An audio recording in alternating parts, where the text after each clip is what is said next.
kill us, they don't succeed, and then we eat. Right? So I kind of got up here, and no one tried to kill me, but we weren't successful, but then we got to eat. So anyway, I don't know what that has to do with anything, but good to start off. So I really hope that the program this morning is interactive, and I'm actually looking forward to questions that you will have as I go through this material.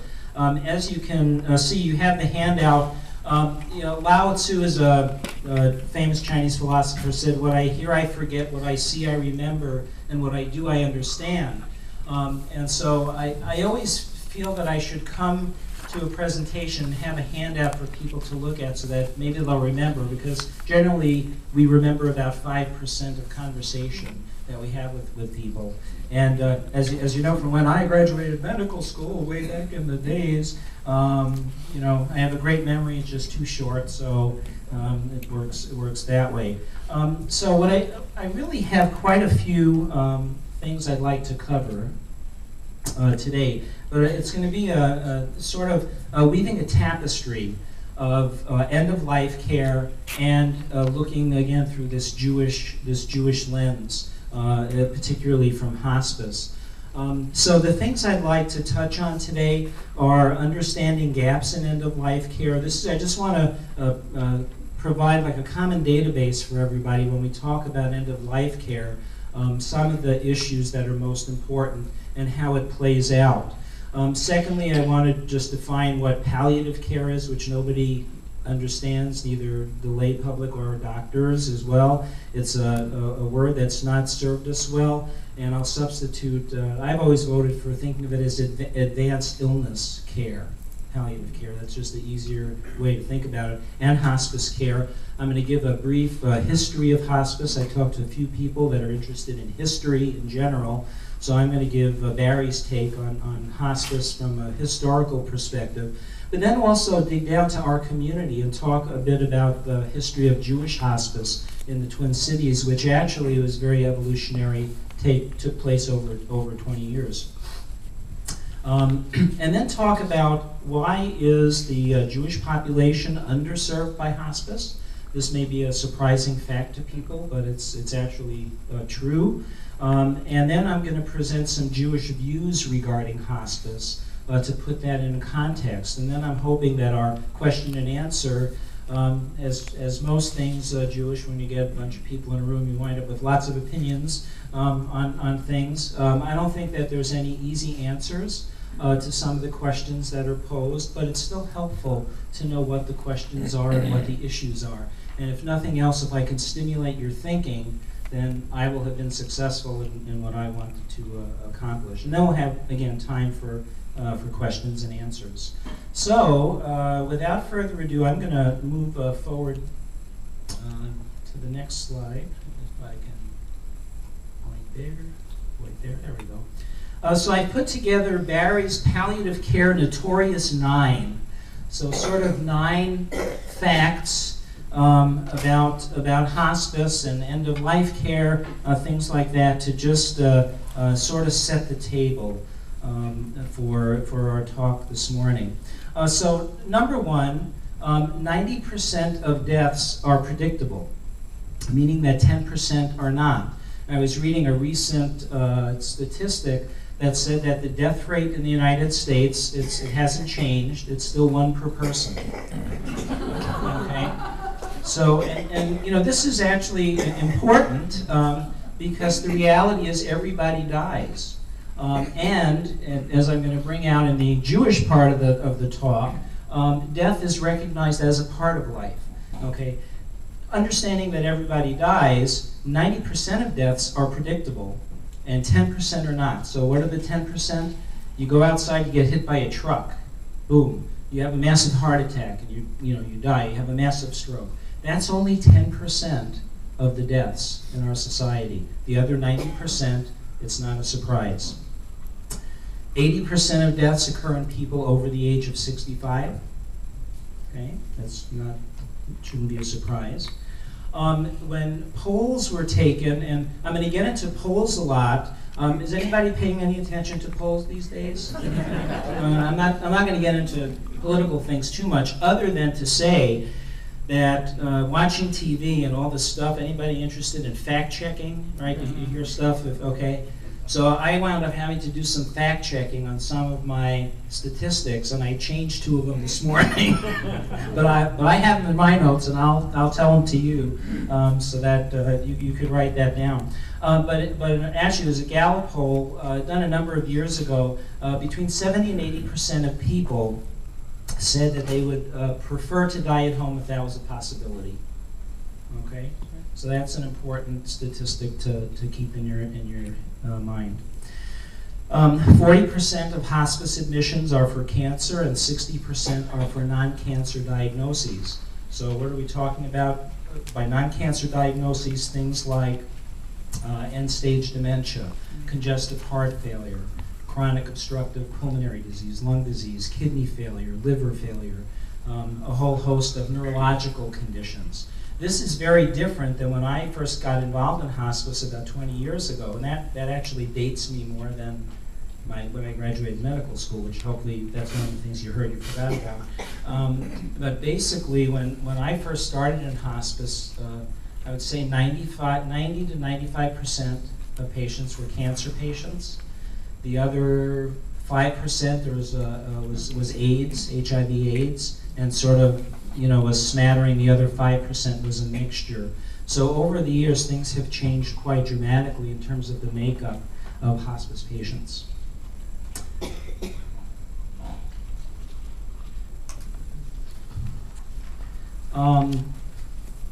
40% of families become impoverished as a result of caring for a terminally ill relative. Typically, the way this plays out, it's the daughters of the patients that become primary caregivers. They need to leave their jobs, and 40% of people become impoverished as a result of caring for a terminally ill relative. Another statistic, which doesn't have numbers, but trust me on this, okay? Significant numbers of nursing home residents have persistent, severe, untreated pain in our society. That is improving. That's a good thing. But there's still too many people that are having pain in their last days. Number 7, this is one of the fact checking I did. I think on your sheet it has about 35% of Medicare beneficiaries use hospice at the end of life. And actually, as of a study that just came out, a report, not a study, it's 44% of Medicare beneficiaries used hospice at the end of life. And then the next one, the percent of nursing home patients enrolled in hospice, I have 35%. That's actually up to 40%. Okay, I think these are obviously, I'm a hospice medical director, I think more people using hospice services appropriately is a good thing. So the fact that that's going up is good. Quick question? Thank you, Dr. Baines.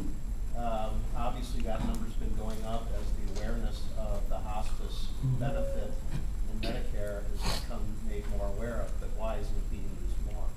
That's, let's hold that question, because again, this is one of the things. So now we have, how many percent of deaths are predictable? 90. Okay, how many people are using hospice? 47. Okay, there's a gap there. That's why it's sort of like this is one of these gaps in end-of-life care. Why isn't it being utilized as much? It's very complex. I mean, I have some ideas about it from working in hospice for 20 years. And again, over the 20 years, I've seen real improvements, but it's a hard thing to just get there for many reasons. And then the last piece is that the national median length of stay in hospice is about 21 days. So what that means, again, it's arithmetic, or do the math here. The median means that 50%, median is 50%. So 50% of people that are in hospice they die by 21 days. And actually, I see some of my colleagues in the audience who work in hospice as well. And the hospice I work in, it's not unusual to have 35 to 40% of people die in a week or less. Okay, and so even though this is the other part of that equation, we have more people using hospice, and yet so many of them are still in for, sometimes you're trying to get them admitted before the funeral home comes in, literally. And that's not, again, a good use of the services that hospice can provide. And I'm going to jump ahead just a little bit. Hospice is a benefit that's primarily been designed for people that have a prognosis of 6 months or less. Okay, so 6 months, and then you have this 21-day thing, right? So it's just not adding up. So to sort of summarize things, what Americans with life-limiting illness say that they want is to die at home, they'd like to be free from pain, and they'd like to be with their loved ones. Okay, this is eminently reasonable. But the reality is that 50% of individuals die alone in hospitals or nursing homes. Most Americans usually die at least in moderate pain, if not or severe pain. And most Americans often receive treatments that they don't want. And this doesn't mean that people are being forced to take treatments that they don't want.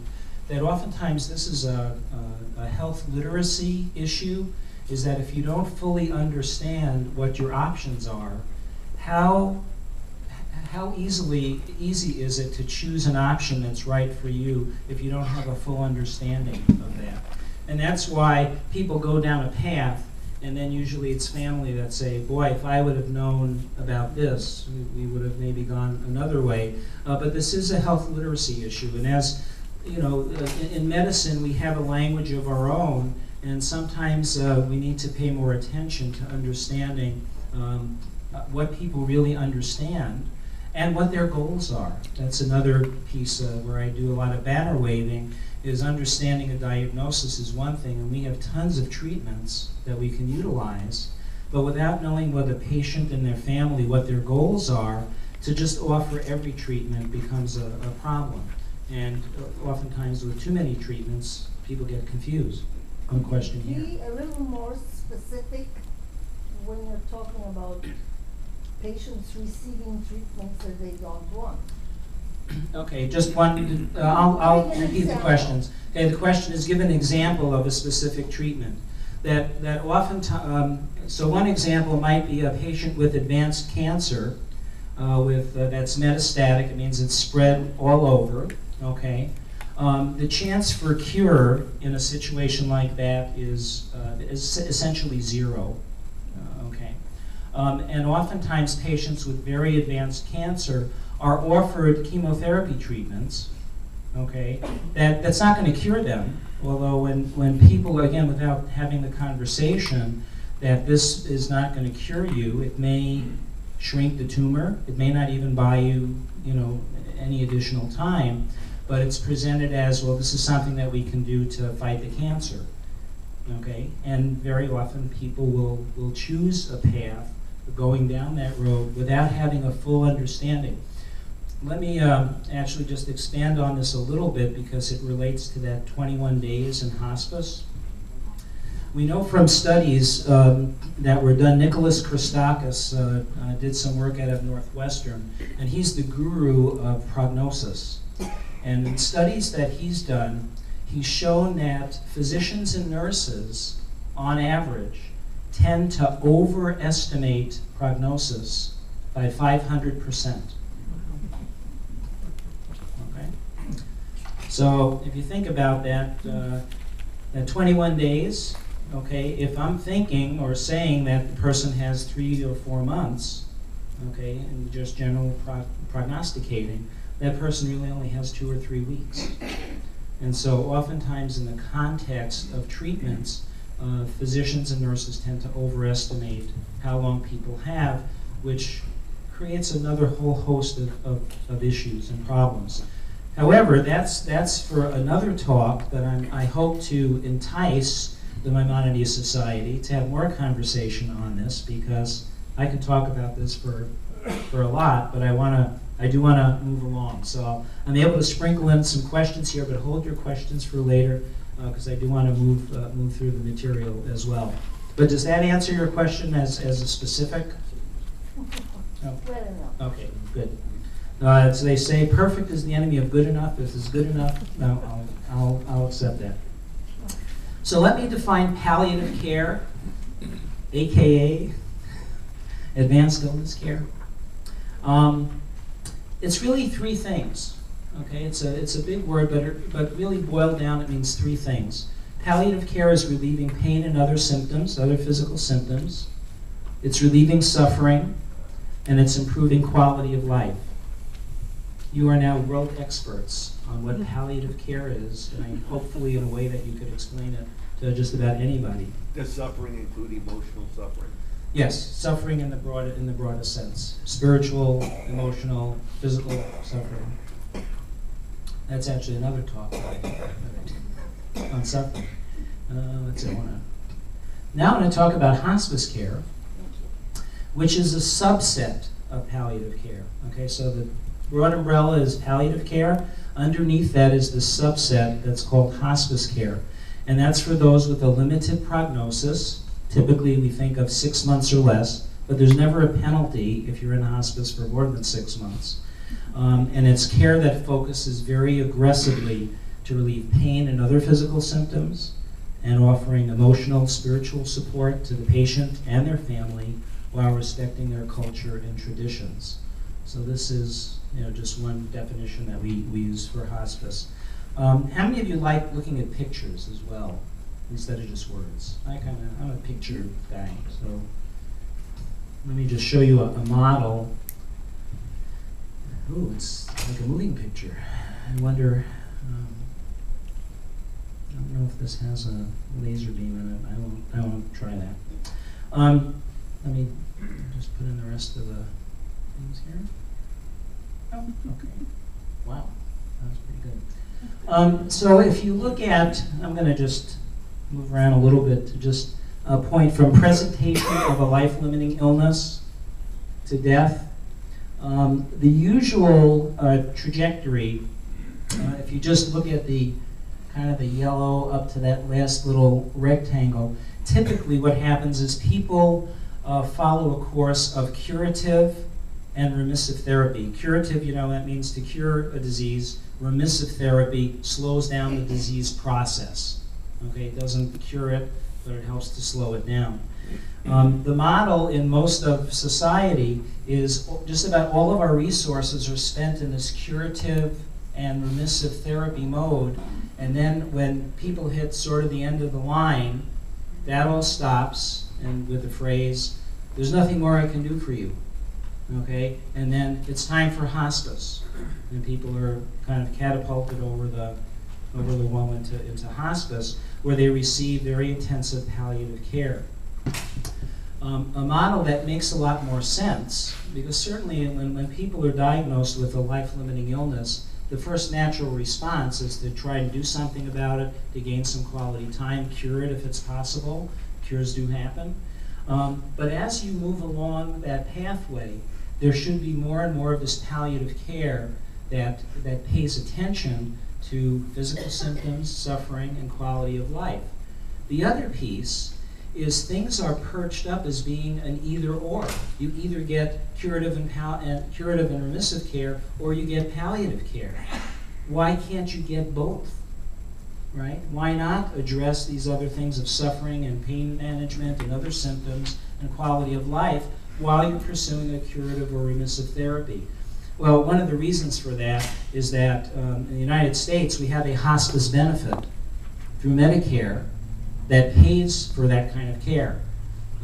Outside of hospice, there really is no benefit to pay for that.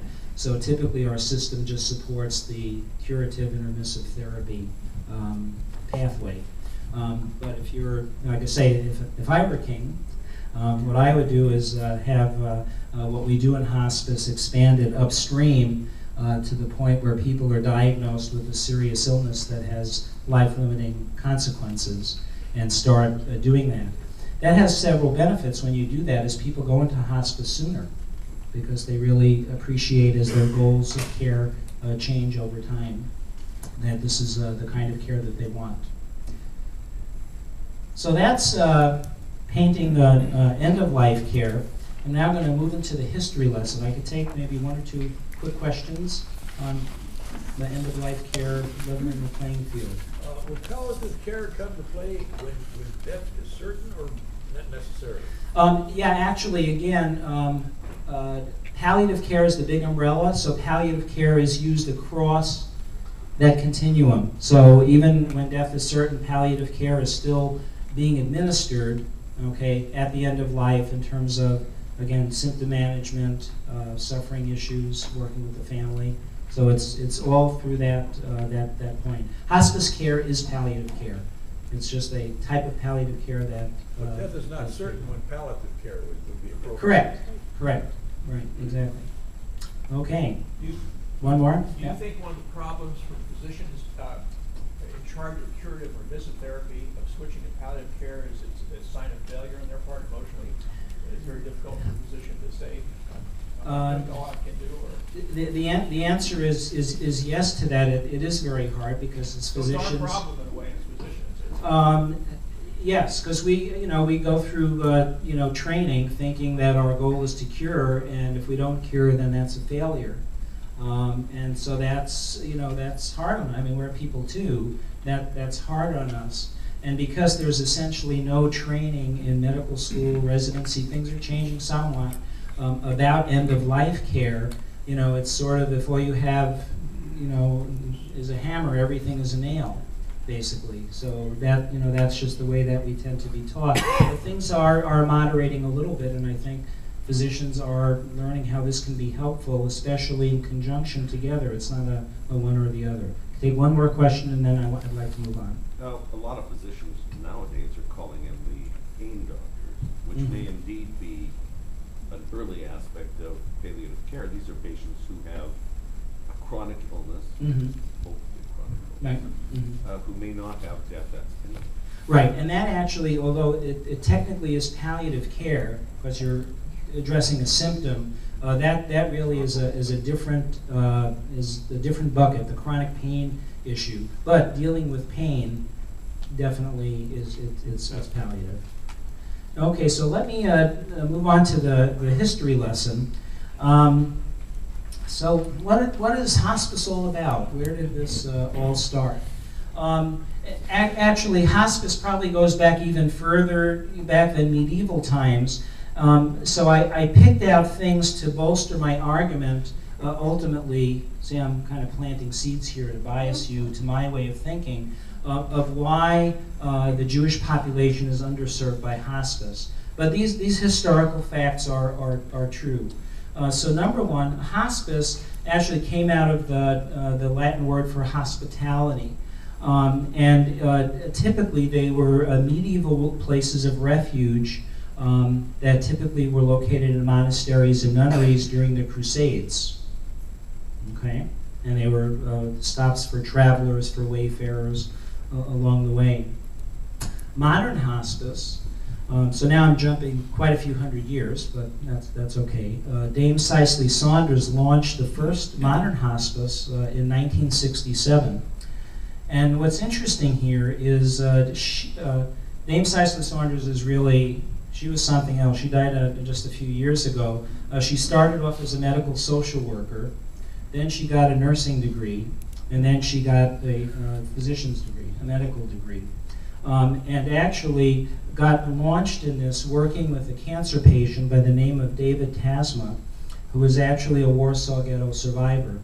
He had no family left from the Holocaust, and he gave her a bequest of money to get something started to help people at the end of life. And so interestingly, modern hospice has a very Jewish flavor to it in terms of how things got started. Hospice began in the United States in 1974. I believe in Connecticut. I believe it was Lourdes, Connecticut, was the town where it got started. Florence Wald was the nurse that got that started.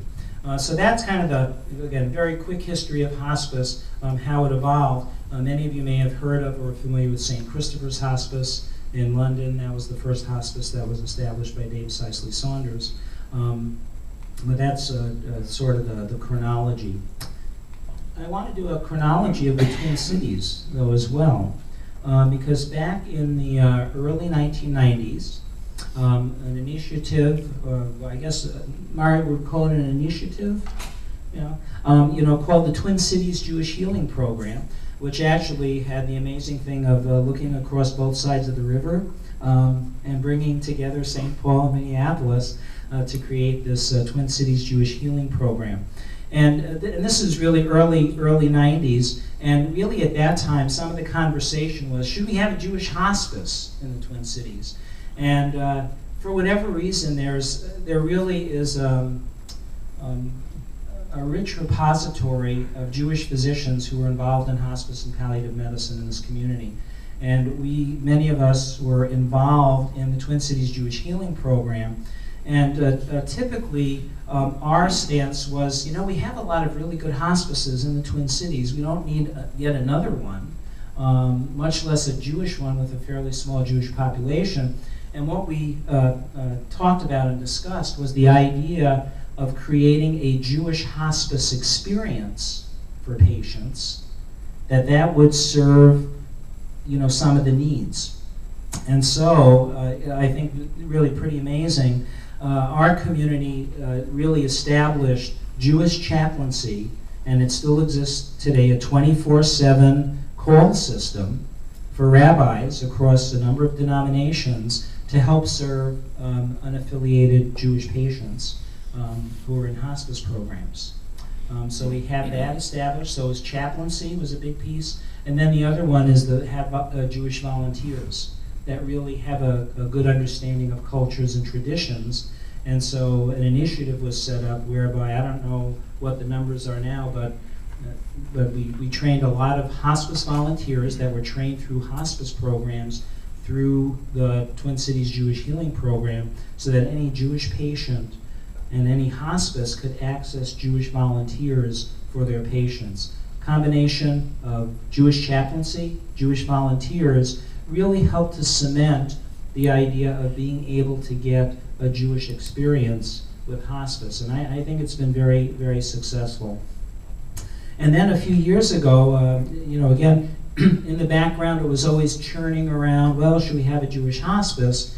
And an opportunity arose to the Jewish community for actually taking that next step and establishing a Jewish hospice, which is not inexpensive to do.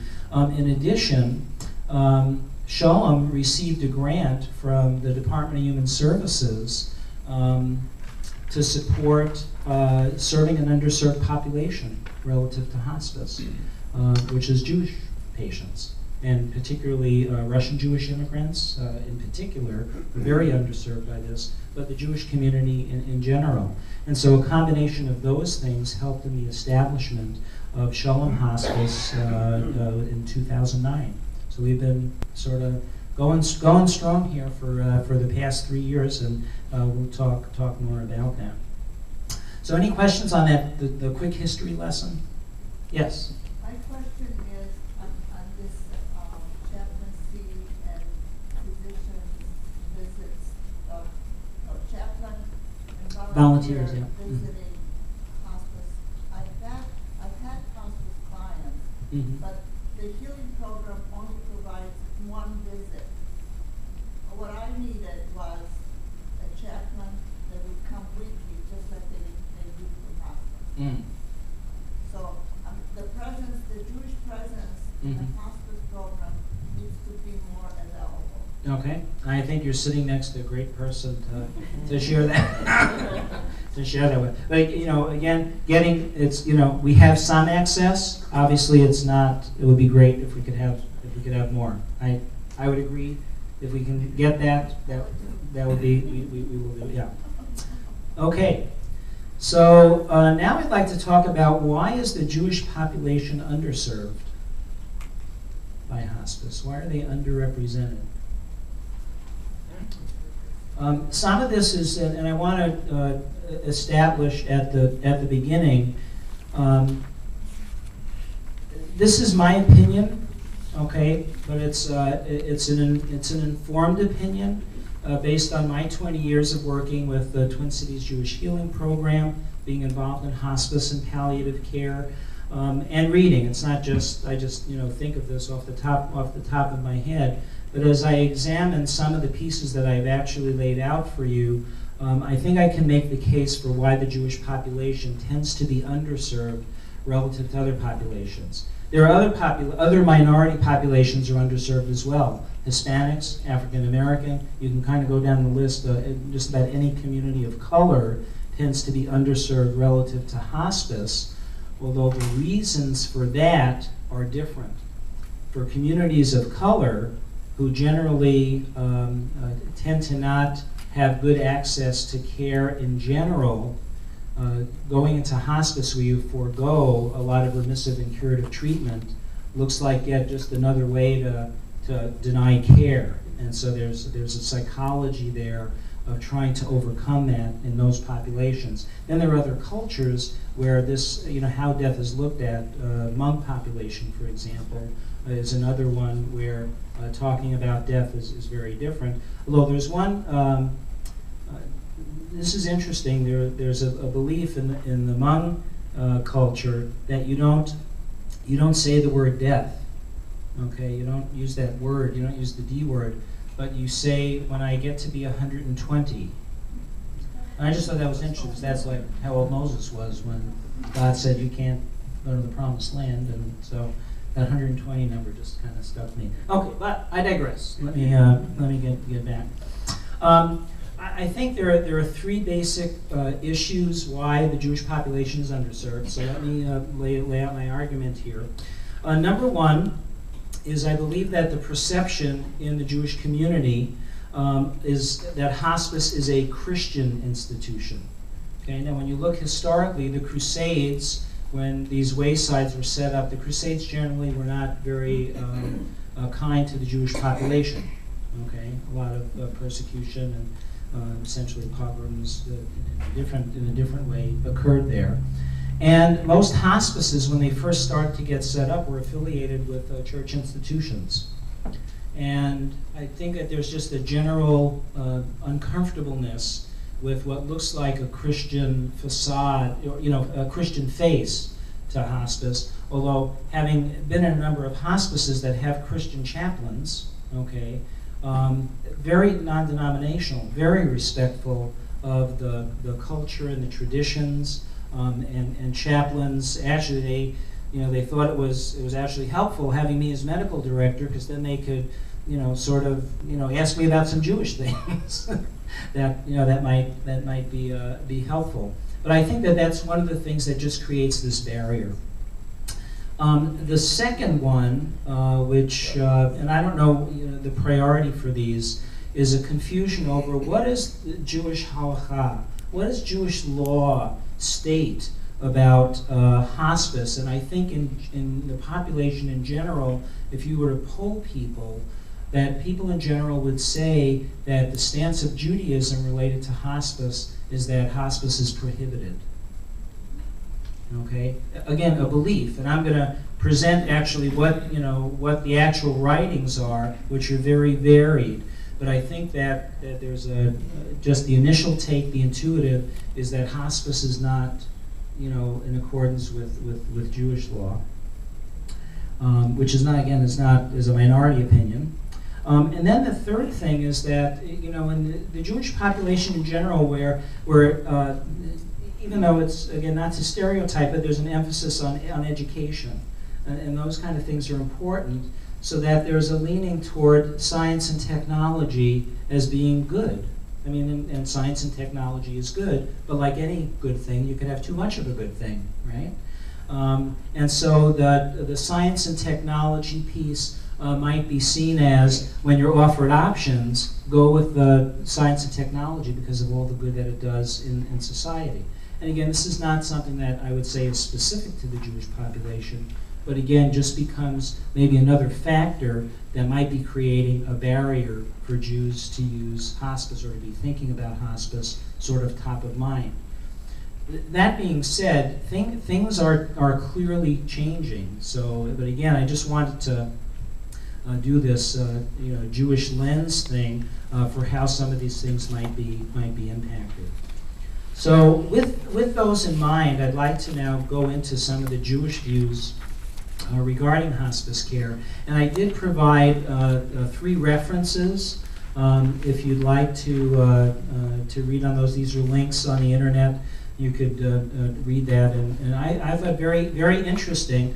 I had a brief conversation with a colleague of mine who is dealing with a situation with a Jewish family, and as we both commiserated, is that we're just going to come up with maybe understanding things a little more, but not necessarily having a solution to some of these problems. So I'd like to just define a few terms which may be helpful to understand in the Jewish context. One is the idea of terafah, which is someone who is considered terminally ill. Okay? Then there's the term gosus, which is someone who, as I understand, is someone who is actively dying. Okay, is considered a gosus. There is another term called pekuach nefesh, which is saving a life, as being one of the greatest mitzvahs that you can do. And this, I think, is where a lot of this idea of saving a life saving a life at any cost becomes the driving factor. And then there's refuah shlema, okay, that we, in our prayers of healing, where you hope for mending of body and spirit. And it's also a great mitzvah to relieve suffering in people as well. And so you have this balance between pekuach nefesh and refuah shlema, and which way do you go? So with these understandings in mind, Jewish law typically will treat gosus and terafah, the terminally ill and imminently dying, in a different category than those of us who are, here at this conversation today.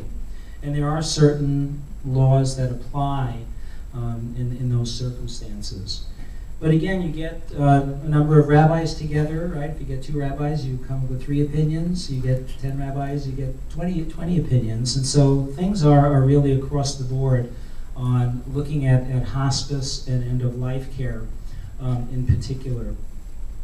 And the positions that argue against a patient having the right to die, okay, are decidedly, under any circumstances, are decidedly the minority position. That most of the denominations tend to take the side that a person can refuse treatment that would be life-sustaining. Things like artificial nutrition, for example, is actually a big one in whether it could be used or not. But even in the Orthodox circles, they're clearly, they break things down into things that are internal to the body and external to the body. So, example, things like giving medicines would be considered like eating. And so you should always a person should have medicines even if they're terminally ill. And it doesn't mean that you need to have them hooked up to a respirator, which is a machine that's external. I'm trying to, share it with you the way I try to understand it to make it easy, so that even in the more orthodox view, it's not under any circumstances you have to just keep doing things and keep doing CPR and doing all these, putting machines in place. You don't have to do that. But on some of the things like withdrawing treatments like artificial nutrition is one that tends to be a sticking point. The majority of Jewish thinking really allows for this right to die, the person to choose hospice and end-of-life care. But even within that, there are a number of different parameters that people apply, and most of them have this focus on when a person is terminally ill, as opposed to just anywhere along the continuum of life that, you could be refusing treatments and things like that. It pretty much tends to be reserved to the terminally ill, which is good from a hospice perspective, because that means, again, why are we underserved, or why are so many people not using hospice when they could? again, from a Jewish perspective, there really is not a marked prohibition against allowing people to avail themselves of hospice services and hospice treatments. Where things get into a little gray area, go back to that picture slide, is when do you start being able to withdraw the remissive therapies, the therapies that really are just keeping a person alive, not attending to suffering or pain or quality of life. Each of these that three references are just a couple pages, so it's easy to look at. I actually brought a copy here, and I'll just leave it out if you want to just peruse them. But it's very, very illuminating, and certainly helped me to think about this in a more reflective way. It's certainly not easy decisions, but I don't see this should be a barrier that Jewish law prevents or says that hospice is a bad thing or shouldn't be utilized. I think this still supports, even in more orthodox circles, it's still something that would be supported in certain circumstances. So to summarize, and then we can get to the fun stuff with questions. Hospice philosophy is very consistent with Jewish principles, especially the healing of mind and spirit, the body and spirit, refuah shlema. Timing for hospice usage may be different across denominations in Judaism, and so for those of us in the audience that have mixed families in terms of denominations of Judaism, it would be helpful to find out, because there are these differences, and understanding that oftentimes the conflicts that I've seen personally in families is where you have people in the family, some are Reformed, some are conservative, some are Orthodox, and that's where the hits the fan when you get to some of the end-of-life issue discussions, because they're very different camps. And then the other piece, which is important, is understanding that there truly is a very Jewish option in the for hospice in the Twin Cities with Shalom Hospice. And it's still, we were supposed to have rounds on Yom Kippur. Well, guess what? We moved that around. The fall is really hard to have hospice rounds because we have a lot of Jewish holidays, or Rosh Hashanah, Yom Kippur, Sukkot, those kind of things, and so it. And my experience is we have more talking at our rounds at Shalom Hospice than in other hospices. Even though everybody isn't Jewish who serves our patients, but again, the core, we have Jewish volunteers and we have Jewish chaplaincy within hospice, and that actually would solve a problem there if that person were we're needing that within getting more than just one visit. So we have that available, the reality is. It's the volunteers, the nurses, the chaplains, the social workers who really do the heavy lifting in hospice. I feel very lucky to be medical director in a Jewish hospice, sort of the culmination of this 20-year evolution, starting with the Twin Cities Jewish Healing Program. And so it's been fun for me and a learning experience as well, and a challenge, again, especially when it comes to some of the diverse opinions within the Jewish community. So that's sort of the conclusion of my talk on end-of-life care and hospice through a Jewish lens. But what I'd really like to do is open things up for some questions and conversation.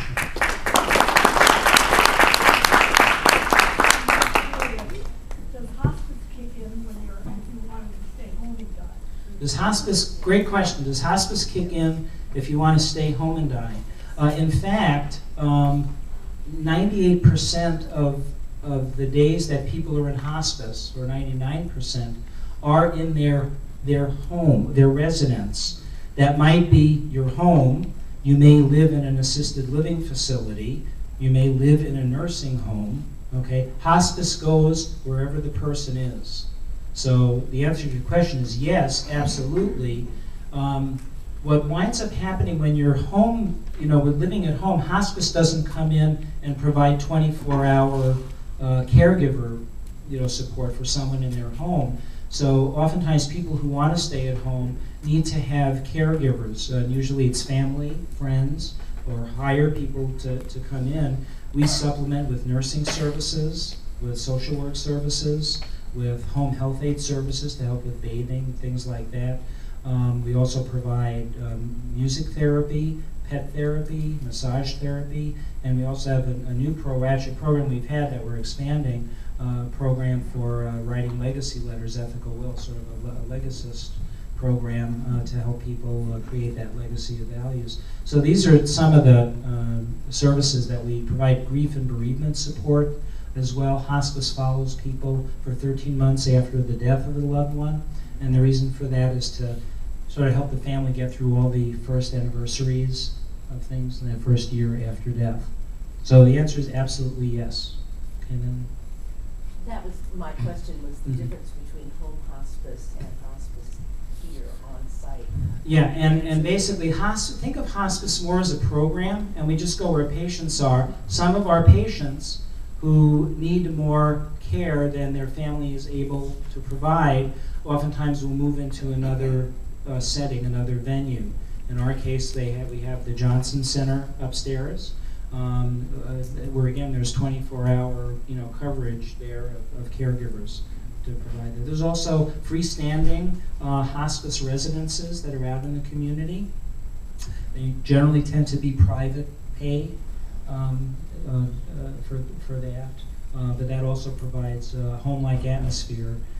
NC Little has one, Pillars has one, North Memorial has one, and they're open to anybody in any hospice to go there. So a question and a comment.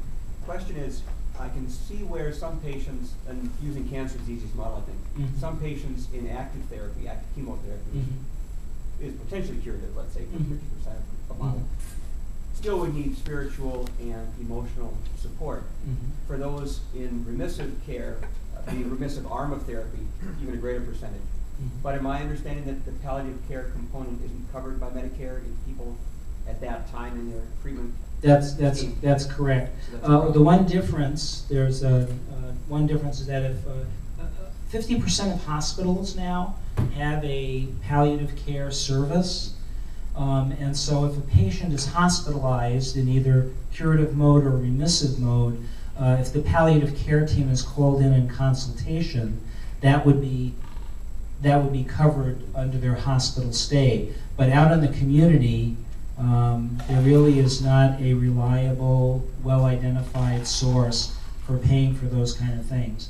A number of programs have sort of jury-rigged a way to do this because there's clearly such a need for this kind of care that oftentimes a patient who is in home care, who is receiving home care services, so from a home care agency, nursing services, a lot of home care agencies will have some of their home care nurses trained as hospice and palliative care nurses. They get extra training, and they assign those patients to that nurse for the caseload. And then typically within home care, you could sort of sneak in like a social work visit every now and then as part of home care, so you kind of do that. And then most of them get grant support to actually provide some kind of chaplaincy service. Again, not a full range of services. So the need is out there. It's trying to figure out how to do that, and people continue to press Medicare to be thinking broader for palliative care. But right now, it's not an easy path. Richard, you had a. Within the Orthodox tradition, if you have advanced cancer and chemotherapy is an option, antibiotics for, let's say, for lung cancer, they get pneumonia, is it an option for that individual who's fully cognitively intact to not decide to have more chemo or not decide to have their pneumonia treated because they're ready to die? I know it's a legal right to have, but Right. within that Orthodox tradition, how is that viewed? Yeah. The question was someone with advanced cancer in the Orthodox tradition, if they were offered chemotherapy, could they refuse chemotherapy? If they were offered antibiotic for pneumonia, could they refuse that? As I read the positions, the antibiotics, you could not refuse the antibiotics because that's one of those, they would fall in internal, okay, for whatever reason. And although I didn't go in depth, I would guess that chemotherapy would be considered internal as well, taking into the normal functions of the body, whereas perhaps something like radiation therapy might not be considered one of the normal body functions in a similar way as a ventilator machine or a radiation machine. But I would say that the orthodox ruling would likely be that no, you really, from a halachic perspective, that you could not refuse that. But if someone here knows more about this than me, I'm sort of like on a little bit on thin ice because I didn't go into this in tremendous detail, but that's the general sense that I Let have. me follow up and though and just ask, in relation to this is, we're supposed to respond to suffering, not create suffering. So in those situations where some of these treatments actually prolong suffering and dying, I'm just curious how the rabbis deal with it. Yeah, and how the rabbis deal with that, because again, you have this pechuach nefesh and the healing piece, relieving pain and suffering, and most of the denominations say both of these are important, and they tend to lean on the pain and suffering piece as ultimately being a greater mitzvah, okay, than just saving a life, even under circumstances that are hard. It's again a mitzvah priority, I guess that denominations have taken on that. Yeah. Two questions. It's your lucky day.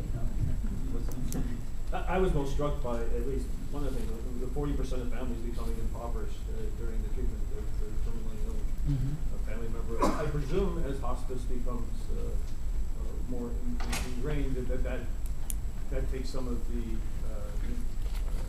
stress off the family. Can you speak to that?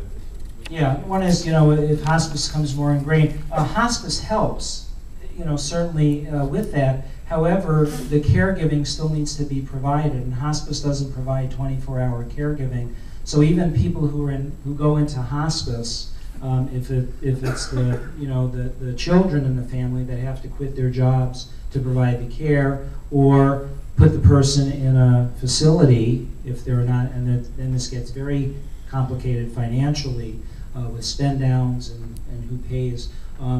It probably would be a little less of an issue. I think it would still be an issue to be looking at. Okay, that one back there. Are there advantages to having Jewish nurses and physicians staff for Jewish hospice? And if so, how does Shalom Hospice address this? Okay. The question was, would it be beneficial to have like Jewish physicians, Jewish nurses, Jewish social workers, Jewish music therapists, in hospice? It might be helpful from an understanding, and then what is Shalom doing about it? It may be potentially helpful from a standpoint of understanding culture and traditions. However, my belief is that that's very unrealistic to expect that we're going to get to that point. There's such a shortage of nurses now, or right now in the community, it's going to get a lot worse moving forward. And again, I think the core of the spiritual aspects and religious aspects reside in chaplaincy, number one, and having the volunteers, which actually on an hour-to-hour basis, volunteers, and by the way, hospice requires, in order to be Medicare certified, 5% of care hours provided by hospice have to be by volunteers. Okay? Otherwise, you lose your certification. So volunteers are a very important part of hospice. And in fact, in many hospices, volunteers actually spend more face time with patients than the other disciplines do. So if you look at clearly spiritual perspective, faith, the chaplain, and then just time, okay, having the Jewish volunteers, which are not oriented toward how are your bowels moving, are you having pain, are you nauseated, what are your these other disciplines come in, have this big business, a lot of business that they have to take care of, whereas volunteers don't, and chaplains, that's what they focus on. So I would say having that, you're golden. And anything else, potentially is a bonus just from a standpoint of having greater understanding of the team. Two more questions? One more, two more? How many? What do you? Are we on time? Two more? You take two more? Are there sufficient resources for hospice? Do people have to wait? Okay, question, are there sufficient resources for hospice? Do people have to wait to get into hospice?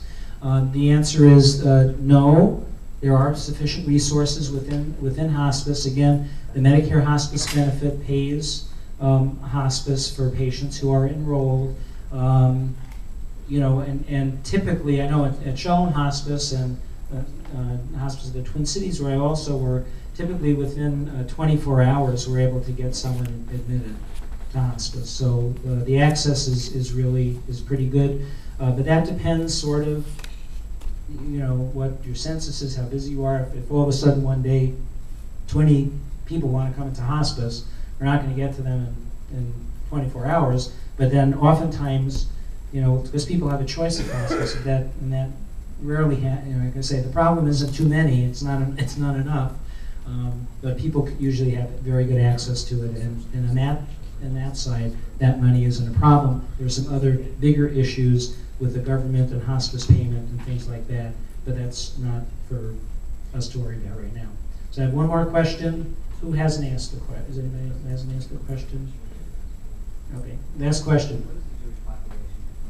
Jewish population in the Twin Cities, I believe, is around 40,000. I'll turn to that. Pretty good guess. Okay, that was a short question. So you get to ask you're the last question. Thank you. Okay. How frequent is the case that patients resist or object to treatment?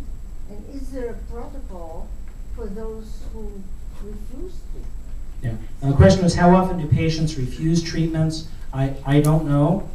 Is there a protocol, for that? I think the protocol should be, in presenting treatment options to patients, understand what their goals are. Okay, what are your goals? And try and match treatments to the goals. And outside of just the Jewish conversation that we had, people have the right to refuse any treatment. People have the right to withdraw any treatment. It's an ethical principle of autonomy or patient determination, self-determination. And in the United States, that trumps anything. That's always the number one, which is interesting, where in other cultures, they actually take in the account of other family members and sort of make decisions as a family, not just as the individual. But in the United States, you're number one, and you get to choose. So I think with that, because we have some other parts of the program, Ted or Jeff, do I turn things over out to Arnie? Okay, great. Thank you so much. I love your questions, and have a great rest of the Sunday. Thank you, Gary. A wonderful presentation. You get 100% on the physician Bieber index, which those of people who don't know, when you're dealing with an audience of physicians, if your lecture is not so good, about halfway through the lecture, everyone's beeper starts going off, and they all have to run out for emergency cases. You never see them again. This is a case of 100% index, so it was a great job. As I mentioned before, two of the organizations that have helped sponsor this are the Jewish Family and Children's Services in Minneapolis and Jewish Family Service of St. Paul. Between them, they do a tremendous amount of work, and both organizations are beneficiaries of the combined philanthropies of the two funds. And they receive more than $1 million annually together to provide services that you'll hear about. So we'd like to introduce Mary Forbush, who's the Chief Operating Officer from Jewish Family and Children's Services, and Chris Rosenthal, who's the Senior Services Director from Jewish Family Service in St. Paul. And they're going to tell you a little bit more about what they do for the community.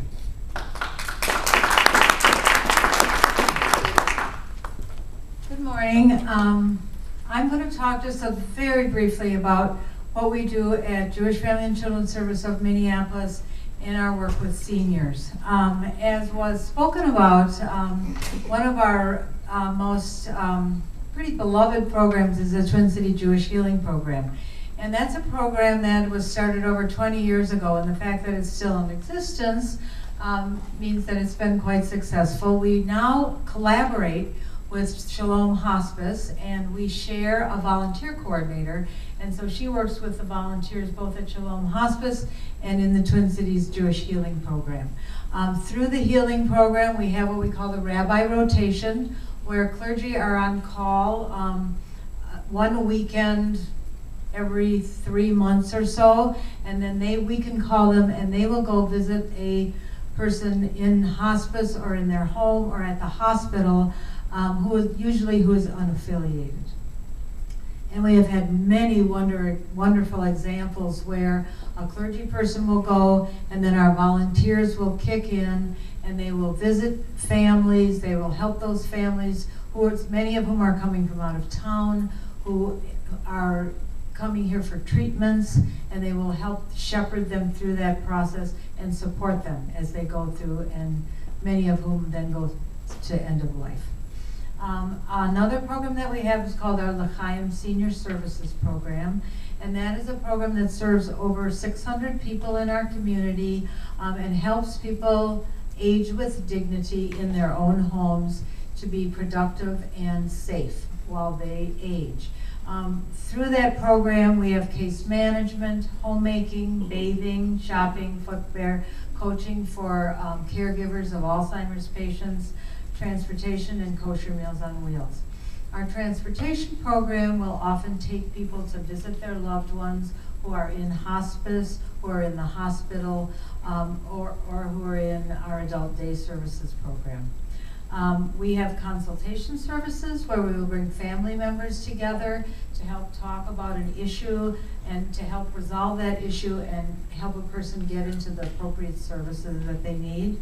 We have our Alter Care Adult Day Services program that is for people with dementia, and we also share a director of that program with Shalom's Alter Care program here.